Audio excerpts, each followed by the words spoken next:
Hello friends, welcome to our channel Fidus in Wonderland.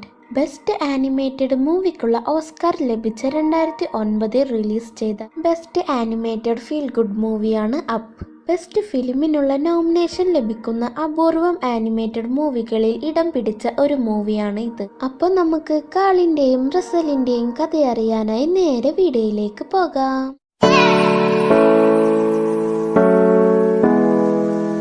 മൂവിയുടെ സ്റ്റാർട്ടിങ്ങിൽ ഒരു വീഡിയോ ക്ലിപ്പാണ് കാണിക്കുന്നത്. ചാൾസ് എക്സ്മൺസൺ എന്ന പ്രശസ്തനായ എക്സ്പ്ലോററിന്റെ സ്പിരിറ്റ് ഓഫ് അഡ്വഞ്ചർ എന്ന എയർഷിപ്പിൽ സൗത്ത് അമേരിക്കയിലെ പാരഡൈസ് പോൾ കാണാനായി പോയിരുന്നു. അവിടെ നിന്നും തിരിച്ചു വരുമ്പോൾ ചാൾസ് ഒരു വലിയ പക്ഷിയുടെ അസ്ഥിക്കുടവും കൊണ്ടുവന്നു. ഇന്ന് സയന്റിസ്റ്റ് ആ അസ്ഥിക്കുടം പരിശോധിച്ചിട്ട് ചാൾസ് തന്റെ പ്രശസ്തിക്ക് വേണ്ടി ഉണ്ടാക്കിയ കെട്ടുകഥയും ഒറിജിനൽ അല്ലാത്ത അസ്ഥിക്കുടവും കൊണ്ടുവന്നിരിക്കുകയാണെന്ന് പറഞ്ഞു. അതിനെ തുടർന്ന് ചാൾസിന്റെ പ്രശസ്തിയും എക്സ്പ്ലോറർ മെമ്പർഷിപ്പും നഷ്ടമായി. തനിക്കുണ്ടായ അപമാനം കാരണം ആ അസ്ഥിക്കുടത്തിന് പകരം അതിന്റെ ഒറിജിനൽ പക്ഷിയുമായി വരുമെന്ന് വെല്ലുവിളിച്ച് ചാൾസ് തന്റെ പട്ടികളോടൊപ്പം എയർഷിപ്പിൽ അവിടെ നിന്നും പോയി. ഇതെല്ലാം കണ്ട് അമ്പരന്ന് ഇരിക്കുന്ന ആ ഗുണ്ടുകുട്ടിയിലെ ഇതാണ് നമ്മുടെ കഥയിലെ നായകൻ കാൾ. ചാൾസിന്റെ വലിയൊരു ആരാധകനാണ് നമ്മുടെ കാള്. ചാൾസിനെ പോലെ അഡ്വഞ്ചർ യാത്രയൊക്കെ ചെയ്യണമെന്നാണ് കാളിന്റെയും ആഗ്രഹം. അങ്ങനെ ഒരു ദിവസം ഒരു പഴയ വീട്ടിൽ വെച്ച് കാള് ചാൾസിന്റെ വലിയൊരു ആരാധികയായ എല്ലിയെ കണ്ടുമുട്ടി. എല്ലി കാളിനോട് നീ ആരാണ്, നീ എന്താ ഇവിടെ എന്നൊക്കെ ചോദിക്കുമെങ്കിലും പിന്നീട് ഫ്രണ്ട്സായി അവനെ തന്റെ ക്ലബിൽ ചേർക്കുന്നു. ക്ലബിന്റെ ഭാഗമായി അവന്റെ കയ്യിലുണ്ടായിരുന്ന ബലൂണ് എടുക്കാൻ വേണ്ടി കാള് മുന്നോട്ട് പോയതും ആ പലക ഒടിഞ്ഞ് താഴെ വീഴുന്നു. അങ്ങനെ കൈയൊടിഞ്ഞ് രാത്രി ബുക്ക് വായിച്ചു കൊണ്ടിരിക്കുന്ന നമ്മുടെ കാളിന്റെ അടുത്തേക്ക് എല്ലി വന്നിട്ട് തന്റെ അഡ്വഞ്ചർ ബുക്ക് കാണിച്ചു കൊടുക്കുന്നു. അതിൽ പാരഡൈസ് പോളിൽ തനിക്ക് വീട് വെക്കണമെന്ന ആഗ്രഹവും അതിനെ തന്നെ കൊണ്ടുപോകേണ്ടത് കാളാണ് എന്ന് പറഞ്ഞ് എല്ലി കാളിനെ കൊണ്ട് സത്യം ഇടിയിപ്പിക്കുന്നു. കുഞ്ഞുനാളിലെ സുഹൃത്തുക്കൾ പിന്നീട് വിവാഹം കഴിക്കുകയും ആ പഴയ വീട്ടിലേക്ക് വന്ന് അത് പുതുക്കി അവിടെ താമസിക്കാനും തുടങ്ങി. രണ്ടുപേരും കുട്ടികൾക്കായി ഒരുപാട് ആഗ്രഹിച്ചെങ്കിലും പിന്നീടാണ് അവർക്ക് കുട്ടികളുണ്ടാകില്ല എന്നറിഞ്ഞത്. എന്നാൽ ലൈഫ് ജീവിച്ചു തീർക്കാനുള്ളതാണ്, അത് നമ്മുടെ എല്ലാ ആഗ്രഹങ്ങളും സാധിച്ചുകൊണ്ട് തന്നെ. അങ്ങനെ അവർ അവരുടെ ആഗ്രഹമായ പാരഡൈസ് പോളിൽ വീട് വെക്കാൻ തന്നെ തീരുമാനിക്കുന്നു. അതിനായി പൈസയെല്ലാം സ്വരുക്കൂട്ടി വെക്കുന്നു. എന്നാൽ ഓരോ ആവശ്യങ്ങൾക്കായി അതെല്ലാം എടുക്കേണ്ടിയും വരുന്നു. അങ്ങനെ കാലങ്ങൾ കടന്നുപോയി. അവർക്ക് പ്രായവുമായി. എന്നാൽ ഇപ്പോഴും വളരെ സന്തോഷത്തോടെയാണ് അവർ ഉള്ളത്. തന്റെ ഭാര്യയുടെ ആഗ്രഹമായ പാരഡൈസ് പോൾസിലേക്ക് കൊണ്ടുപോകാനായി ടിക്കറ്റ് എല്ലാം എടുത്ത് സർപ്രൈസായി അവർ രണ്ടുപേരും പോകാറുള്ള സ്ഥലത്തേക്ക് കൊണ്ടുപോകവേ എല്ലി തളർന്ന് ഹോസ്പിറ്റലിലാകുന്നു. അവിടെ വെച്ച് തന്റെ അഡ്വഞ്ചർ ബുക്ക് കാളിന് നൽകി എല്ലി മരണപ്പെടുന്നു. തന്റെ ഭാര്യയുടെ ഓർമ്മയിൽ ജീവിക്കുന്ന കാളിനെയാണ് പിന്നീട് കാണിക്കുന്നത്. എല്ലി ആദ്യമായി നൽകിയ ബാഡ്ജും കാളിന്റെ കയ്യിൽ ഇപ്പോഴും ഭദ്രമാണ്. വീടിന് ചുറ്റുമുള്ള സ്ഥലമെല്ലാം കൺസ്ട്രക്ഷൻ കമ്പനി വാങ്ങി ബിൽഡിംഗ് കെട്ടുകയാണ്. വീട് അവർക്ക് വിൽക്കാനുള്ള താല്പര്യമൊന്നും പുള്ളിക്കാരന് ഇല്ല. അവർ നിർബന്ധിക്കുന്നുണ്ടെങ്കിൽ കൂടി. അങ്ങനെ വീട്ടിലിരിക്കുമ്പോഴാണ് വാതിൽ ആരോ മുട്ടുന്ന ശബ്ദം കേട്ടത്. വാതിൽ തുറന്നു നോക്കുമ്പോൾ അതൊരു പയ്യനായിരുന്നു. അവന്റെ പേരാണ് റസൽ. അവനിക്കാണെങ്കിൽ മറ്റു പലതിനും ഒരുപാട് ബാഡ്ജ് ലഭിച്ചിട്ടുണ്ട്. ഇനി പ്രായമായവരെ നോക്കി അതിനുള്ള ബാഡ്ജ് ലഭിക്കാൻ വേണ്ടി ഇവിടേക്ക് വന്നതാണ്. എനിക്കാരുടെയും സഹായം വേണ്ട, കാളു പറയുന്നു. എന്നാ കാളിനെ സഹായിച്ച് ബാഡ്ജുമായി പോവുകയുള്ളൂ എന്നതിൽ നിൽക്കുന്ന റസലിനോട് കാൾ, എനിക്കൊരു ശല്യക്കാരിയായ പക്ഷിയുണ്ട്, സ്നൈപ്പ്. അതിനെ ഇവിടെ നിന്നും ഓടിക്കാൻ പറ്റുമോ എന്ന് പറഞ്ഞ് റസലിനെ നൈസായി അവിടെ നിന്ന് കാളു മാറ്റുന്നു. അപ്പോഴാണ് ഒരു വണ്ടി കാളിന്റെ തപാൽ പെട്ടിയിൽ വന്നടിക്കുന്നത് കണ്ടത്. ഡാ എന്റെ പെട്ടി എന്നും പറഞ്ഞ് കാളു അവിടേക്ക് ഓടിച്ചെന്നു. അപ്പോൾ അവിടെ ഉണ്ടായിരുന്ന ഒരു കൺസ്ട്രക്ഷൻ വർക്കർ, സാർ ഞാൻ ശരിയാക്കി വെച്ചരാം എന്ന് പറഞ്ഞ് പെട്ടി വാങ്ങിക്കാൻ പോയപ്പോൾ കാള് കയ്യിലുണ്ടായിരുന്ന വാക്കിംഗ് സ്റ്റിക്ക് വെച്ച് തലമണ്ട നോക്കി ഒറ്റയടി. അടിയുടെ ശക്തിയിൽ അയാളുടെ തലയിൽ നിന്ന് ബ്ലഡ് വരാൻ തുടങ്ങി. അവിടേക്കെല്ലാം ആളുകളും കൂടി തുടങ്ങി. കാൾ പേടിച്ച് വീട്ടിൽ പോയി വാതിലും ജനലും എല്ലാം അടച്ച് പേടിച്ചിരിക്കുകയാണ്. പിന്നെ കാള് കോടതിയിൽ ഇരിക്കുന്നതാണ് കാണുന്നത്. രാത്രി പോലീസ് കൊടുന്നാക്കുമ്പോൾ നിങ്ങളെ കാണുമ്പോൾ വിഷമമുണ്ട്, നിങ്ങൾക്ക് കുട്ടികളൊന്നുമില്ല എന്നറിയാം. അപ്പോൾ നിങ്ങൾ ഓൾഡ് ഏജ് ഹോമിൽ പോകുന്നതാണ് നല്ലത്. അവിടെ നിങ്ങൾ സന്തോഷത്തോടെ സേഫ് ആയിട്ടുണ്ടാകും. രാവിലെ തന്നെ അവിടെ നിന്നും ആളുകളും വരും. അങ്ങനെ വിഷമത്തോടെ കാള് തന്റെ ബാഗെല്ലാം പാക്ക് ചെയ്തു കൊണ്ടിരിക്കുമ്പോൾ എല്ലിയുടെ അഡ്വഞ്ചർ ബുക്ക് കിട്ടി. അടുത്ത ഷോട്ടിൽ കാണിക്കുന്നത് പിറ്റേ ദിവസം ഓൾഡ് ഏജ് ഹോമിൽ നിന്ന് 2 പേര് വന്ന് കാളിനോട് പുറപ്പെടാൻ പറയുന്നു. കാളും അവരുടെ കയ്യിൽ ബാഗ് കൊടുത്തിട്ട് ഞാൻ അവസാനമായി എന്റെ വീട്ടിലൊന്ന് ഇരുന്നോട്ടെ എന്ന് ചോദിച്ച് അകത്തേക്ക് പോയി. ആ 2 പേരും അവരുടെ വണ്ടിയുടെ അടുത്തേക്ക് പോയപ്പോൾ എന്തോ ഒരു വലിയ നിഴൽ തിരിഞ്ഞു നോക്കുമ്പോൾ ആ വീട്ടിന്റെ മുകളിൽ ആയിരക്കണക്കിന് ബലൂണുകൾ പൊന്തി അതിന്റെ ശക്തിയിൽ ആ വീടോടക്കനെ കൂടെ തന്നെ ഉയർന്നു പറക്കാൻ തുടങ്ങിയ ജനലിലൂടെ കാള് ആ 2 പേരെ നോക്കിയിട്ട് ഞാൻ പാരഡൈസ് ഫോൾസിൽ പോയിട്ട് കത്തയക്കാം എന്ന് ചിരിച്ചുകൊണ്ട് പറഞ്ഞു. ആ വീട് ഒരു പക്ഷിയെ പോലെ പറന്നു പോകുന്ന കാഴ്ച വളരെ അത്ഭുതകരവും രസകരവുമായിരുന്നു. പാരഡൈസ് പോൾ ലക്ഷ്യമാക്കി പറന്നു പോകുന്ന ആ വീട്ടിൽ വളരെ റിലാക്സ് ചെയ്ത് ഇരിക്കുകയായിരുന്നു നമ്മുടെ കാൾ. പെട്ടെന്നായിരുന്നു വാതിലാരോ മുട്ടുന്ന സൗണ്ട്. ഇതാരപ്പ വായുവിൽ വന്ന് കതകിൽ മുട്ടുന്നത്? കാൾ അത് കാര്യമാക്കിയില്ല. എന്നാ വീണ്ടും അതാ ഒരു മുട്ട്. കാൾ ഡോർ തുറന്നു നോക്കി, എന്നാൽ ആരുമില്ല. അപ്പോഴാണ് സൈഡിൽ നമ്മുടെ റസൽ നിൽക്കുന്നത് കണ്ടത്. എന്റെ ദൈവമേ, നീ എങ്ങനെ ഇവിടെ എത്തിയട ചെറുക്ക? ശല്യക്കാരിയായ ഒരു പക്ഷി ഉണ്ടായിരുന്നല്ലോ, അതിനെ ഓടിക്കാൻ വേണ്ടി കേറിയതാ. പെട്ടുപോയ അപ്പൂപ്പ അകത്ത് കയറ്റി. അങ്ങനെ കാളും റസലിനെ അകത്തേക്ക് കയറ്റി. പക്ഷിയെ പിടിക്കാൻ വന്ന ഞാനിപ്പോ പറക്കുന്ന വീട്ടിൽ നമ്മൾ എങ്ങോട്ടാ പോകുന്നത്? ഇതൊക്കെ ആരാ എന്ന് പറഞ്ഞ് റസൽ നിർത്താതെ സംസാരിച്ചു കൊണ്ടിരിക്കുകയാണ്. ഇനി ഇവനെ കുറച്ചു നേരത്തേക്കെങ്കിലും ഇവിടെ നിർത്തിയ എനിക്ക് ഭ്രാന്ത് പിടിക്കും. അതുകൊണ്ട് തന്നെ കാള് ബലൂണെല്ലാം കുറച്ച് പൊട്ടിച്ച് വീടൊന്ന് ചെറുതായി താത്തി റസലിനെ താഴെ ഇറക്കാൻ നോക്കുന്നു. എന്ന സംഗതി നടക്കുന്നില്ല. റസലിന്റെ ശല്യം കാരണം കാള് ചെവിൽ വെച്ചിരിക്കുന്ന കേൾക്കാനുള്ള മെഷീൻ ഓഫ് ചെയ്തു. അപ്പോഴാണ് റസൽ കൊളംബസ് നിംബസ് മേഘങ്ങൾ കാണുന്നത്.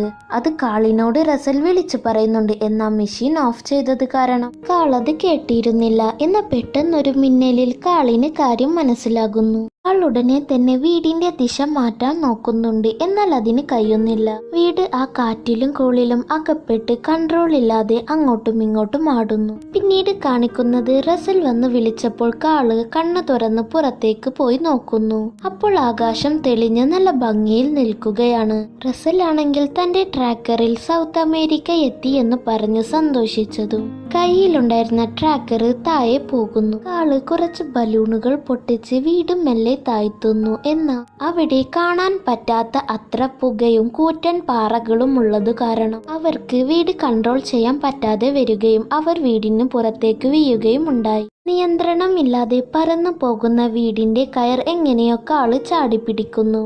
കാളിന്റെ പിന്നാലെ മുറുകെ പിടിച്ച് നമ്മുടെ റസലും. വീടങ്ങനെ പോയി കൊക്കയുടെ അറ്റത്തെത്തിയപ്പോൾ നമ്മുടെ റസൽ എങ്ങനെയൊക്കെ വീടിനെ ബാലൻസ് ചെയ്ത് നിർത്തുന്നു. കുറച്ചു നേരം നിന്നതിന് ശേഷം പുകമറയെല്ലാം മാറിയപ്പോഴാണ് കാളിന് സ്ഥലമേതാണെന്ന് പിടികിട്ടിയത്. വേറെ എവിടെയുമല്ല, നമ്മുടെ ലക്ഷ്യസ്ഥാനമായിരുന്ന പാരഡൈസ് പോൾ തന്നെ. കാള് തന്റെ ബുക്ക് കാണിച്ചിട്ട് നോക്കട മോനെ, നമ്മൾ ഇവിടെ തന്നെ എത്തി എന്ന സന്തോഷത്തോടെ പറയുന്നു. എന്നാൽ വീട് വെക്കേണ്ടത് അപ്പുറത്തെ മലയിലാണ്. ഇവിടെ നിന്നും ചുറ്റിപ്പോകണം. അപ്പോ നമുക്ക് വീടിനെയും വലിച്ചുകൊണ്ട് അവിടെയും വരെ പോയാലോ? റസലിന്റെ നിർദ്ദേശം കാള് പരിഗണിക്കുന്നു. അങ്ങനെ അവർ വീടും വലിച്ചു മുന്നോട്ടു പോകുന്നു. പിന്നെ കാണിക്കുന്നത് അത്യാവശ്യം വലിപ്പമുള്ള ഒരു പക്ഷി ഓടിപ്പോകുന്നതാണ്. അത് പോകുന്ന വഴിയിലെല്ലാം അതിനെ പിടിക്കാനായി ഓരോ ട്രാപ്പ് വെച്ചിട്ടുണ്ടായിരുന്നു. എന്നാൽ ആ പക്ഷി അതിലൊന്നും അകപ്പെടാതെ മുന്നോട്ട് ഓടിപ്പോകുന്നു. ഇപ്പോഴാണ് മനസ്സിലാകുന്നത് അവരെ ഓടിച്ചത് 2 നായകളാണെന്ന്. പെട്ടെന്ന് അവരുടെ കോളറിലെ മെഷീൻ സൗണ്ട് ഉണ്ടാക്കി ഇറിറ്റേറ്റഡായി അവിടെ നിന്നും ഓടിപ്പോകുന്നു. ഇതിനു കാരണം കാളിന്റെ ഇയറിംഗ് ആയിരുന്നു. റസൽ കാളിന്റെ കയ്യിൽ ബാഗ് കൊടുത്തിട്ട് കാട്ടിൽ കാര്യം സാധിക്കുന്നു. അപ്പോഴാണ് ഒരു വലിയ പക്ഷിയുടെ കാലടിപ്പാട് റസൽ ശ്രദ്ധിക്കുന്നത്. ഇത് എന്തിന്റെ കാലടിപ്പാടാ എന്ന് ചിന്തിച്ച് നിൽക്കും. ഇനിയിപ്പോ ഇത് സ്നൈപ്പാണെങ്കിലോ? റസൽ ആ കാലടിപ്പാട് പിന്തുടർന്ന് തന്റെ കയ്യിലുള്ള ചോക്ലേറ്റ് ആ പക്ഷിക്ക് കൊടുത്തിട്ട് അതിനെ കാളിന്റെ അടുത്തേക്ക് കൊണ്ടുപോകുന്നു. ഞാൻ സ്നൈപ്പിനെ കണ്ടെത്തി, അതിന് അത്യാവശ്യം വലുപ്പമുണ്ട് എന്ന് പറയുമ്പോൾ കാള് തിരിഞ്ഞു നോക്കി ആ പക്ഷിയെ കണ്ടു പേടിക്കുന്നു. എന്നാൽ പക്ഷിക്ക് റസലിനെ ഒരുപാട് ഇഷ്ടപ്പെട്ടു. അവരങ്ങനെ കളിച്ചു കൊണ്ടിരിക്കുമ്പോൾ റസൽ പക്ഷിക്ക് കെവിനെന്നും പേരിട്ടു. എന്നാൽ കാളിന് ആ പക്ഷിയെ ഒട്ടും പിടിച്ചിട്ടില്ല. ഇതിനെ ഇവിടെ തന്നെ ഉപേക്ഷിക്കാൻ പറയുന്നു. എന്നാൽ റസൽ കൂടെ കൂട്ടണമെന്ന നിർബന്ധം പിടിക്കുന്നു. അവരങ്ങനെ മുന്നോട്ട് പോയിക്കൊണ്ടിരിക്കുമ്പോൾ കെവിൻ അവർ കാണാതെ ഒളിച്ചുകൊണ്ട് അവരുടെ പിന്നാലെ പോകുന്നു. അവരങ്ങനെ മുന്നോട്ട് പോകുമ്പോൾ ഡഗ് എന്നൊരു നായയെ കാണുന്നു. അപ്പോൾ കാള് ഈ നായ ഒറ്റക്കാവില്ല, ഇതിന്റെ ഓണറും ഇവിടെ ഉണ്ടാകും എന്ന് പറഞ്ഞിട്ട് ഇതിന്റെ കൂടെ ആരെങ്കിലും ഉണ്ടോ എന്ന് വിളിച്ചു പറയുന്നു. പെട്ടെന്ന് ആ നായ സംസാരിക്കാൻ തുടങ്ങി. എന്റെ പേര് ഡക്ക്. ഞാനിവിടെ എന്റെ യജമാനോടൊപ്പം വന്നത് ഒരു പക്ഷിയെ പിടിക്കാനാണ്. ഇതെങ്ങനെയാ ഇപ്പൊ സംസാരിക്കുന്നത്? പട്ടികളുടെ ഭാഷ മനുഷ്യരുടെ ഭാഷയിലേക്ക് ട്രാൻസ്ലേറ്റ് ചെയ്യുന്ന ഒരു കോളർ ഇതിന്റെ കൈത്തിലുണ്ട്, റസൽ പറയുന്നു. അപ്പോഴേക്കും കെവിൻ ഡക്കിന്റെ അടുത്തേക്ക് വരുന്നു. ഇപ്പോൾ കാളിനെയും റസലിനെയും പിന്തുടർന്ന് ഡക്കും കെവിനും ഉണ്ട്. ആൽഫ എന്ന ഡോഗും പിന്നെ കുറച്ച് ഡോഗുകളും കെവിനെ അന്വേഷിക്കുകയാണ്. ഡക്കിന്റെ കോളറിലുള്ള വീഡിയോ കണ്ട് അവർ ആ പക്ഷിയെ കണ്ടെത്തിയിട്ടുണ്ടെന്നും അവരെ ട്രാക്ക് ചെയ്ത് പിടിക്കാമെന്നും പറയുന്നു. അവിടെ കാള് ഒരു ബോൾ ദൂരത്തേക്ക് എറിഞ്ഞ് ഡക്കിനെയും ചോക്ലേറ്റ് എറിഞ്ഞ് കെവിനെയും അവിടെ നിന്നും ദൂരത്തേക്ക് പറഞ്ഞയക്കുന്നു. എന്നാൽ അവർ അടുത്ത നിമിഷം തന്നെ അവിടെ എത്തിച്ചേരുന്നു. കാളിന്റെ ശ്രമം പരാജയപ്പെടുന്നു. അന്ന് രാത്രി റസൽ കാളിനായി ടെന്റെല്ലാം കെട്ടിക്കൊടുക്കുമെങ്കിലും അത് കുളമാകുന്നു. അപ്പോഴാണ് റസൽ തനിക്ക് അമ്മയില്ലെന്നും സ്റ്റെപ്പ് മദർ ആണെന്നും പറയുന്നത്. അച്ഛൻ എപ്പോഴും ബിസിയാണ്, എന്നാലും എന്റെ ലാസ്റ്റ് ബാഡ്ജ് നൽകാനായി അച്ഛൻ സെർമണിയിൽ വരുമെന്നും റസൽ പറയുന്നു. ഇതെല്ലാം കേട്ട് കാളിന് റസലിനോട് സഹതാപം തോന്നുന്നു. പിറ്റേ ദിവസം അവർ കാണുന്നത് കെവിൻ വീടിന്റെ മുകളിൽ നിന്ന് തന്റെ കുഞ്ഞുങ്ങളെ വിളിക്കുന്നതാണ്. എന്നിട്ട് പെട്ടെന്ന് എവിടേക്കോ പോകുന്നു. അത് കണ്ട് നമ്മുടെ റസലിന് സങ്കടമാകുന്നു. അപ്പോൾ തന്നെ അവിടേക്ക് ആൽഫയും ടീമും വരുന്നു. അവരെ കണ്ട് റസലും കാളും പേടിക്കുന്നു. കെവിനെ നഷ്ടമാക്കിയതിൽ അവർ ഡക്കിനെ ചീത്ത പറയുന്നു. തങ്ങളുടെ കൂടെ വരണം എന്ന് ഭീഷണിപ്പെടുത്തി കാളിനെയും റസലിനെയും കൊണ്ടുപോകുന്നു. ഇപ്പോഴാണ് നമ്മുടെ കെവിനെ കാണിക്കുന്നത്. അത് ആ വീടിനു മുകളിൽ തന്നെ ഉണ്ടായിരുന്നു. എന്നാൽ അത് ആരും കണ്ടിട്ടില്ല. അവരൊരു സ്ഥലത്തെത്തിയതും ഒരുപാട് പട്ടികൾ അവരെ വളയുന്നു. അപ്പോൾ അവിടേക്ക് ഒരാൾ വന്നതും നമ്മുടെ കാള് സന്തോഷിക്കുന്നു. കാരണം അത് വേറെ ആരുമായിരുന്നില്ല, കാളിന്റെ ഹീറോ ചാൾസ് ആയിരുന്നു. കാളിന് ഭയങ്കര സന്തോഷമായി. ചാൾസ് ആ ഡോഗുകളോടായി ഇത് നമ്മുടെ ഗസ്റ്റ് ആണെന്ന് പറയുന്നു. ചാൾസ് അവരെ തന്റെ ഹെയർഷിപ്പിലേക്ക് കൊണ്ടുപോകുന്നു. അതിനുള്ളിലെ മ്യൂസിയം എല്ലാം കാണിച്ചു കൊടുക്കുന്നുണ്ട്. അടിപൊളി ഡിന്നറും അവർക്കായി നൽകുന്നു. അപ്പോഴാണ് ചാൾസ് താൻ ഇത്രയും നാളും ഇവിടെ നിൽക്കാനുള്ള കാരണം അവരോട് പറയുന്നത്. തനിക്ക് അപമാനം ഏൽക്കേണ്ടി വന്ന പക്ഷിയുടെ അസ്ഥിക്കുടത്തിനു പകരം അതിനെ ജീവനോടെ കൊണ്ടുപോകണം. എന്നിട്ട് ആ അസ്ഥിക്കുടവും കാണിച്ചു കൊടുക്കുന്നു. ഇത് കണ്ട നമ്മുടെ റസൽ ഇതിനെ കാണാൻ നമ്മുടെ കെവിനെ പോലെയുണ്ടല്ലോ, അവൻ നമ്മുടെ പിന്നാലെ വരെ വന്നതല്ലേ, അവൻ ഈ ചോക്ലേറ്റ് എന്ത് ഇഷ്ടമാണെന്നോ എന്നെല്ലാം റസൽ പറയുന്നു. ചാൾസിനപ്പോൾ ആ പക്ഷി ഇവരുടെ കൂടെയുണ്ടെന്ന് മനസ്സിലാകുന്നു. അതിപ്പോൾ എവിടെയാ ഉള്ളത് മോനെ? കാര്യത്തിൽ എന്തോ പന്തികേടുണ്ട് എന്ന് മനസ്സിലാക്കിയ കാള് അതിപ്പോൾ ഞങ്ങളുടെ കൂടെയില്ല, അത് ഓടിപ്പോയി എന്ന് പറയുന്നു. കാള് വീട്ടിലേക്ക് നോക്കുമ്പോൾ കെവിൻ വീടിന് മുകളിൽ നിൽക്കുന്നത് കാണുന്നു. എന്നാ ശരി, ഞങ്ങൾ പോട്ടെ, വീട്ടിൽ കുറച്ച് പണിയുണ്ട് എന്ന് പറഞ്ഞു പോകാൻ നേരത്ത് ചാൾസ്, ഞാനതിന് നിങ്ങളോട് പോകാൻ പറഞ്ഞിട്ടില്ലല്ലോ എന്ന് പറഞ്ഞുകൊണ്ടിരിക്കുമ്പോൾ തന്നെ കെവിൻ സൗണ്ട് ഉണ്ടാക്കുകയും ചാൾസ് അവനെ കാണുകയും ചെയ്തു. ഞാൻ അതിനെ കണ്ടെത്തി എന്ന് പറഞ്ഞ് തിരിഞ്ഞു നോക്കുമ്പോൾ അവിടെ കാളിനെയും റസലിനെയും കാണാനില്ല. അവര് രക്ഷപ്പെടുകയാണ്, അവരെ പോയി പിടിക്കി എന്ന് ചാൾസ് പട്ടികളോടായി പറയുന്നു. കാള് വേഗം വീട്ടിലേക്ക് പോയി കയറുമെടുത്ത് വീടുമായി ഓടാൻ തുടങ്ങി. പിന്നാലെ നായ്ക്കളും ഉണ്ട്. കെവിൻ എന്തോ മനസ്സിലായി താഴേക്ക് ഇറങ്ങി വന്ന് അവരെയും തോളിയിലേറ്റി ഓടാൻ തുടങ്ങി. മറ്റു നായ്ക്കളുടെ വഴി തടസ്സപ്പെടാൻ ഡക്ക് കല്ലുകൾ താഴേക്ക് ഇട്ട് അവരെ സഹായിക്കുന്നു. ഒരു മലയിൽ നിന്ന് അപ്പുറത്തെ മലയിലേക്ക് കെവിൻ ചാടിയതും ആൽഫ കെവിന്റെ കാലിൽ കടിച്ചു പിടിക്കുന്നു. എങ്കിലും ആൽഫ താഴെ വെള്ളത്തിലേക്ക് വീഴുന്നു. കെവിനും എല്ലാവരും സേഫായി അപ്പുറത്തെ മലയിൽ എത്തി. എന്നാൽ ആൽഫ കാലിൽ കടിച്ചത് കാരണം കെവിന് നടക്കാൻ തന്നെ പറ്റുന്നില്ല. റസൽ ബാഗിൽ നിന്ന് എന്തൊക്കെ എടുത്ത് കെവിന്റെ കാല് കെട്ടിക്കൊടുക്കുന്നു. കെവിൻ ആണെങ്കിൽ ദൂരെയുള്ള തന്റെ മക്കളെ നോക്കി വിളിക്കുകയാണ്. ഇവനെ ഇവന്റെ മക്കളുടെ അടുത്ത് എത്തിക്കണമെന്ന് റസൽ പറയുമ്പോൾ കാളും അതിന് സമ്മതിക്കുന്നു. ഇവരങ്ങനെ വീടുമായി അവിടേക്ക് പോയിക്കൊണ്ടിരിക്കുമ്പോൾ ചാൾസ് പട്ടികളോടൊപ്പം ആ ഹെയർഷിപ്പിൽ അവിടേക്ക് വരുന്നു. എന്നിട്ട് കെവിനെ കുടുക്കുന്നു. കാൾ അതിനെ രക്ഷിക്കാൻ പോകുമ്പോൾ ചാൾസ് കാളിന്റെ വീടിന് താഴെയായി തീയിടുന്നു. തന്റെ വീട് രക്ഷിക്കാനായി കാൾ അവിടേക്ക് പോയതും ചാൾസ് തന്റെ പട്ടികളെയും കൂട്ടി കെവിനെയും കൊണ്ട് എയർഷിപ്പിൽ അവിടെ നിന്നും പോകുന്നു. റസൽ കാളിനോട് നിങ്ങൾ എന്തുകൊണ്ട് കെവിനെ രക്ഷിച്ചില്ല എന്ന് പറഞ്ഞ് ദേഷ്യപ്പെടുന്നു. എനിക്കതൊന്നും നോക്കേണ്ട ആവശ്യമില്ല, ഞാനിവിടെ വന്നത് എന്റെ ഭാര്യയുടെ ആഗ്രഹം സാധിക്കാനാണ് എന്ന് പറഞ്ഞ് കാളും മുന്നോട്ട് നടക്കുന്നു. കൂടെ റസലും അങ്ങനെ എല്ലിയുടെ ആഗ്രഹമായ പാരഡൈസ് പോളിന്റെ അടുത്തായി തന്നെ വീടും വെക്കുന്നു. റസൽ ഇപ്പോഴും കാളിനോട് ദേഷ്യത്തിലാണ്. കാള് വീടിന്റെ അകത്തേക്ക് പോയി തന്റെ സോഫയിലിരുന്ന് എല്ലിയുടെ അഡ്വഞ്ചർ ബുക്ക് മറിച്ചു നോക്കുന്നു. അപ്പോഴാണ് കാള് അതിലെ മറ്റൊരു പേജ് ശ്രദ്ധിക്കുന്നത്. അതിൽ എല്ലി കാളിനോടൊപ്പമുള്ള സന്തോഷകരമായ ഓരോ നിമിഷവും ഫോട്ടോയാക്കി ആ ബുക്കിൽ വെച്ചിട്ടുണ്ട്. എന്നിട്ട് അതിൽ എല്ലിയുടെ ഒരു കുറിപ്പും, എന്റെ അഡ്വഞ്ചർ പാരഡൈസ് പോളോ വീടോ ഒന്നുമല്ല, നിങ്ങളുടെ കൂടെയുണ്ടായിരുന്ന സന്തോഷകരമായ നിമിഷമായിരുന്നു. ഇനി നിങ്ങളും ഒരു അഡ്വഞ്ചർ കണ്ടെത്തണം എന്നായിരുന്നു അതിൽ എഴുതിയിരിക്കുന്നത്. കാളിനെല്ലാം മനസ്സിലാകുന്നു. അവൻ പുറത്തേക്കിറങ്ങി റസലിനെ വിളിക്കുമ്പോൾ റസൽ കുറച്ച് ബലൂണുകളുമായി കെവിനെ രക്ഷിക്കാൻ പോകുന്നു. അത് കണ്ട കാള് റസലിനെ രക്ഷിക്കാനായി വീട് പൊന്തിക്കാൻ നോക്കുന്നു. എന്നാൽ വീട് പറക്കുന്നില്ല. കാളപ്പോൾ വീട്ടിലുണ്ടായിരുന്ന സാധനങ്ങളെല്ലാം പുറത്തേക്ക് വെച്ച് വീട് പൊന്തിക്കുന്നു. അങ്ങനെ വീട് ഉയർന്നു പറക്കാൻ തുടങ്ങി. കാളിപ്പോൾ തനിച്ചല്ല, ഡക്കും കൂടെയുണ്ട്. റസൽ എങ്ങനെയോ എയർഷിപ്പിനുള്ളിൽ കയറി. എന്നാൽ ആ നായകൾ അവനെ പിടികൂടി കെട്ടിയിടുന്നു. ചാൾസ് റസലിനെ എയർഷിപ്പിൽ നിന്ന് പുറത്തേക്കിടുന്നു. എന്നാൽ കാള് കൃത്യസമയത്ത് അവിടെ വന്ന് റസലിനെ രക്ഷപ്പെടുത്തുന്നു. നീ ഇവിടെ സേഫായിരിക്കണം, ഞാൻ കെവിനെ രക്ഷിച്ചു വരാം എന്ന് പറഞ്ഞ് കാള് എയർഷിപ്പിലേക്ക് തന്നെ തിരിച്ചുപോയി. കാൾ എയർഷിപ്പിലെ കുറുക്ക് വഴിയിലൂടെ കൃത്യമായി കെവിന്റെ അടുത്ത് തന്നെ എത്തിച്ചേരുന്നു. എന്നാൽ അവിടെ ഒരുപാട് നായകൾ ഉണ്ടായിരുന്നു. കാള് അവർക്ക് വോക്കിംഗ് സ്റ്റിക്കിലെ ആ ബോള് കാണിച്ച് അവരെ പറ്റിച്ച് ആ വാതിൽ അടച്ച് കെവിനെ രക്ഷപ്പെടുത്തുന്നു. അവിടെ റസല് കെട്ടിയിട്ട ചെയറിൽ നിന്ന് രക്ഷപ്പെടാൻ വേണ്ടി താഴേക്ക് ചാടി ഒരു പൈപ്പിൽ പിടിച്ചു നിൽക്കുന്നു. അത് കണ്ട ചാൾസ് കുറച്ച് പട്ടികളോടായി ആ വീടിനെയും ആ പയ്യനെയും താഴെയിടാൻ പറയുന്നു. അതിനായി 3 നായകളും പുറപ്പെടുന്നു. കെവിനും കാളും ചാൾസിന്റെ കയ്യിൽ അകപ്പെടുന്നു. രണ്ടുപേരും നല്ലതിൽ ഫൈറ്റ് ചെയ്തുകൊണ്ടിരിക്കുകയാണ്. കാള് കെവിനെയും കൊണ്ട് എയർഷിപ്പിന്റെ മുകളിലേക്ക് കയറുന്നു.